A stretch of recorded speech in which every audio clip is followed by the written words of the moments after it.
Vapaavirtasuodatin on alkujaan kehitetty moottoriurheilun tarpeisiin ja erityisesti hiekkaisiin olosuhteisiin vähentämään ilmansuodattimen jatkuvaa huoltoa. Tavallisen ilmansuodattimen paikalle asennettava vapaavirtasuodatin tarjoaa jätemäärältään ympäristöystävällisemmän vaihtoehdon, koska se voidaan pestä ja käyttää monta kertaa. Se mahdollistaa myös paremman virtauksen, jolloin moottori toimii taloudellisemmin.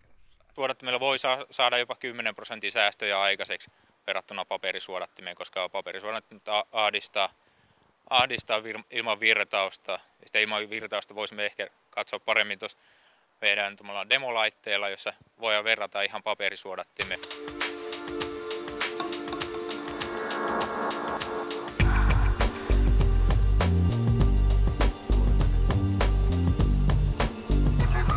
Likainen ja huonosti virtaava ilmansuodatin heikentää moottorin tehoa. Tämä johtuu siitä, että moottori joutuu käyttämään tehoaan ilman imemiseen.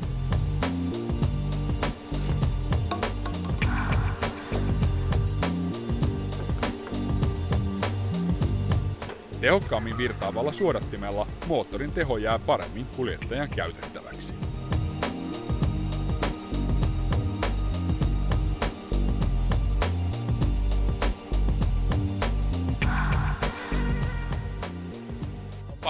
Parhaimmillaan jopa 10-12 hevosvoimaa, mutta voidaan yleisesti puhua, että vähintään 4 ylöspäin, että semmoisia teholukemia voi odottaa.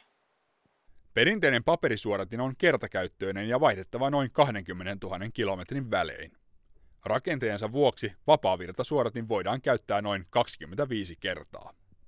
Tässä on 4-kertainen puuvilla alumiinisen verkon välissä. Sitten tässä on valettu kehä, minkä sisällä se on, eli ei ole mitään liimakulumia eikä sen isompia paikkoja, mistä se voisi ratkeilla. Pesuväli on 50 000–80 000, riippuen ihan ajo-olosuhteista. Jos on paljon kaupunkiajoa, niin ehkä tiheämpi väli on silloin paikallaan, että se on enempi likaa ilmassa.